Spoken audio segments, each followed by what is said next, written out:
Hey guys, how's it going? Hope you had a great weekend. I know that I'm having a pretty good weekend. It's a beautiful day here in Arizona.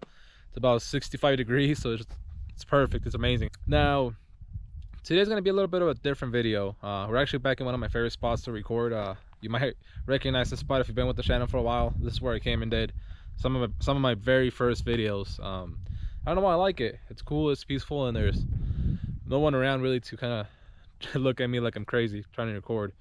But anyways, the subject of today's video is going to be just pretty much giving you a review of how this truck towed, how it's been doing so far after all the things we've been doing to it. So anyways, let's get right to that.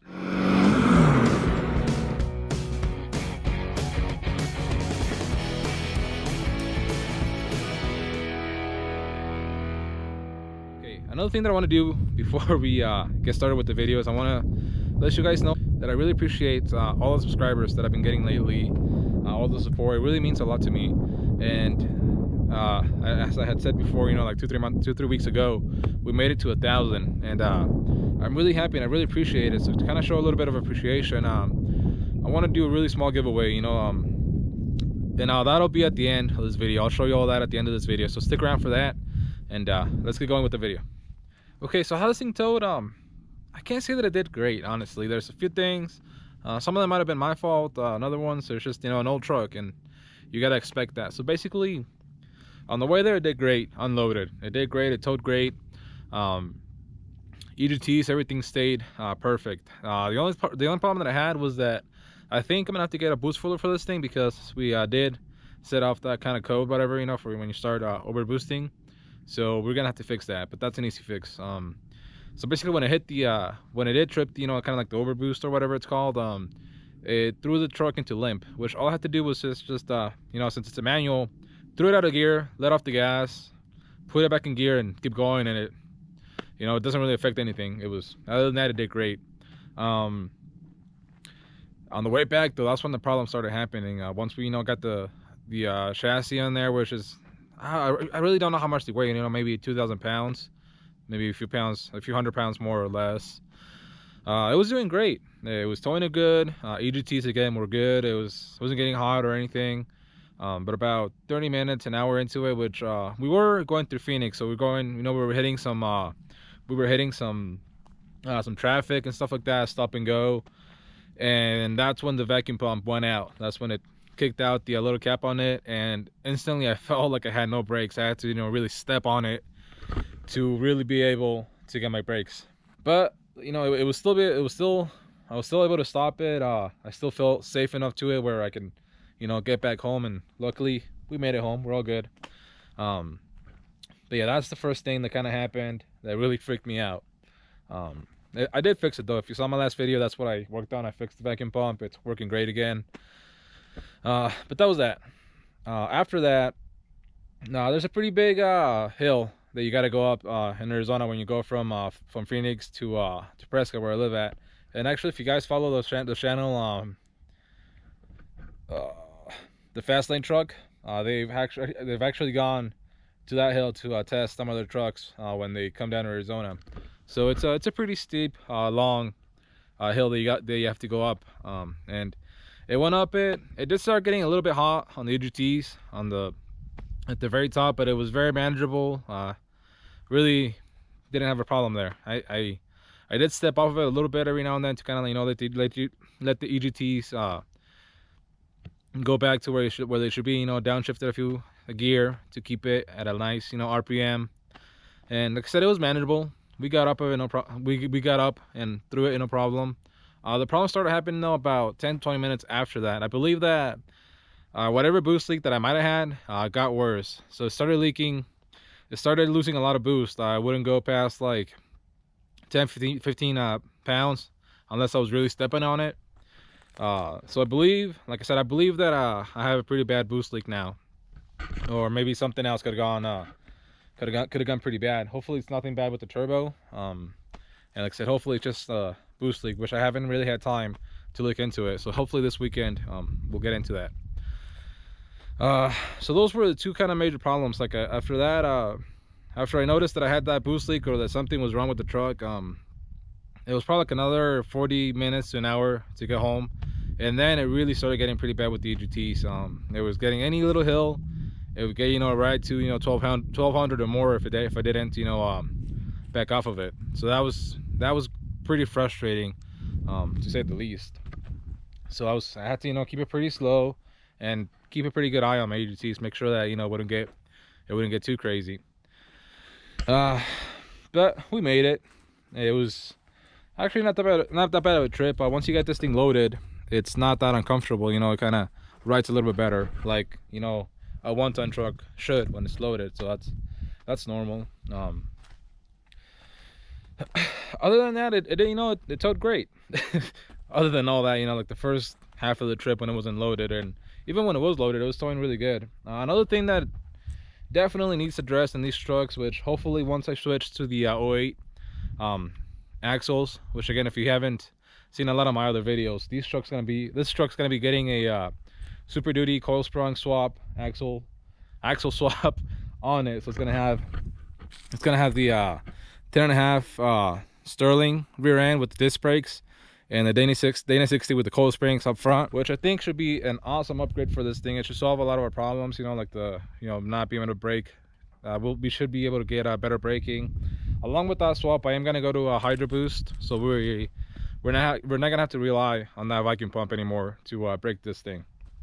So I'm pretty excited about those things. You know, another thing with that, I'm probably gonna switch the rear end first, because I think that'll be the easiest thing to do. So we'll probably start with that, get that swapped over, and then we'll move on to the front end. But there's a few things that I gotta get ready before we can do that. Like I want to make some jack stands so we can have this thing, you know, off the ground far enough so we can work with it. And I also want to do a kind of workbench at my garage so that we have space for other stuff to, you know, be able to work on it.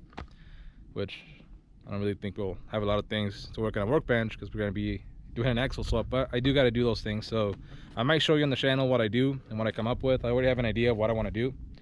And luckily I work at a fab shop, so it shouldn't be that hard to do. Now, as far as how the truck towed and all that, that's probably gonna be it. I'm not 100% happy on how it towed, but I think with a few more, you know, tweaks and things, you know, trying to find the boost leak, you know, try to get that taken care of, throw in an intercooler, which I am also gonna be doing. I already have it ready in my garage.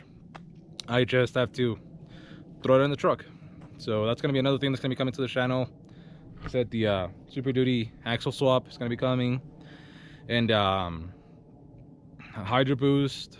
I'm also going to try and switch to a earlier style power steering pump and gearbox for it, so that should be pretty fun. So basically, hopefully one day this truck's going to be a lot newer than it is. You know, it's going to have the body, the chassis, but a lot of the components are going to be newer, which that's another thing with these engines. And these trucks, I guess, they are great trucks or great engines. Or the 7.3 so far, I think has been one of the best diesel engines that Ford and International has put out. I've been hearing some really good things about the 6.7s. They say that they might be the next, you know, 7.3s. So who knows? Maybe one day we'll have one of those. And I actually really do want to. The 6.0s, I've heard. This is the only diesel that I've had, so everything that I'm saying is things that I've heard. So the 6.0, I've heard that it's a great engine if you bulletproof it, you know, if you take care of all those problems that came from the factory. The 6.4, I've heard that has the same problems and more, and you can't really do much with it. But I don't know. But the problem with these trucks, though, with these engines, is that they're great engines, but they have a lot of little things that will give you problems. Just like with any, you know, 20-some-year-old truck, you know, you're gonna have a lot of things that you need to fix on it to make it a great truck. And that's kind of like the process that we're going through right now. We're trying to fix all those little things to make this thing a great truck, and we'll get there. It's frustrating, you know, trying to find all those little things that go wrong, and some of those things you gotta find them before they go wrong. Like if I would have fixed that vacuum pump before we went on that trip, we wouldn't have had any of those problems, but I didn't. And unfortunately, you know, I found out once we were already over there. So, you know, try to do all your preventative maintenance. If you know that you have things that might go wrong, or you know you're starting to kind of get that feeling that they might go wrong, it might be a good idea to go ahead and, you know, change them and get new parts, because sooner or later they will go bad. But yeah, that's pretty much gonna be it for this part of the video. So anyways, let's go back home and let me show you a few of the things that I have planned for the giveaway that I want to do. Because like I said, I'm really thankful for all the support that I've been getting lately on the channel. All the views, all the likes, all the comments. You guys have no idea how much that means to me and to the channel. It's all those likes and the comments will really help, you know, the channel grow and the videos get suggested to other people, and you know, all the people that hopefully will come and subscribe. Like you, if you haven't subscribed yet, hit that subscribe button. Definitely, you don't want to miss everything that we have coming to this truck. It's also gonna get painted. I know you might be thinking, you know, it's a little ugly. Don't worry, we'll take care of that. We're gonna paint it, new wheels, tires, all that stuff is coming to the truck. And the more people we get, you know, watching the videos, supporting the channel, the faster we're gonna be able to do a lot of these things. And we also have a few other projects that I want to get for the channel, like a dent slide, you know, a 73 to a 79 Ford. I think would be really cool having in the channel. And there's a few that I have in mind right now, so all I have to do is go look at them and hopefully be able to buy it. But anyways, let's go back home and let me show you what I have planned. It's a small giveaway, you know, nothing big, but hopefully you guys will like some of those things, and hopefully one of you will win it. So anyways, let's jump over there. Money.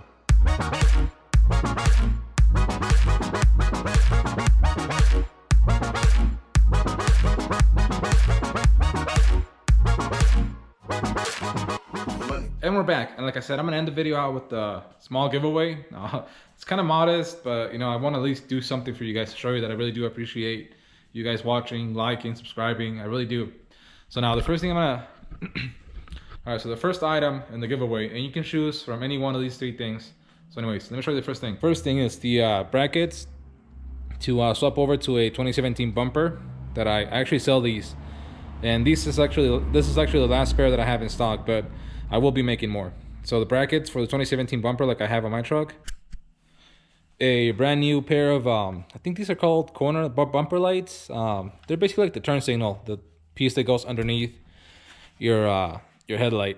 And they're not smoked, they're actually a clear lens, but with the black housing to it, which I really like. And these are the same ones that I run on my truck. So either those, a brand new pair of them, or a pair of pretty much mint tail lights that I'm gonna either tint for you or just restore and make them look brand new again. So like I said, not a lot, but a little something to kind of show some appreciation for you guys. And I'll cover shipping and everything. I'll send them out to you. And what I was thinking is basically leave a like, make sure you're subscribed, and leave a comment down below letting me know what you want. Either the bumper brackets, the turn signal bumper light headlight thing, or the tail lights. And I'll pick a number, you know, choose a random number on a generator, and go from the bottom, from the first comment up, and whatever number it is, that's who it's gonna be. So anyways, we'll probably do it by next Thursday will be when we'll pick a winner. And hopefully in a few, you know, videos down the road, I'll be able to do some better giveaways for you guys. But for now, that's what I got. So anyways, thanks so much for watching. Leave a like, leave a comment, and again, don't forget to subscribe. And see you for the next one. So keep me company. Swear they holding on my feet, but they ain't not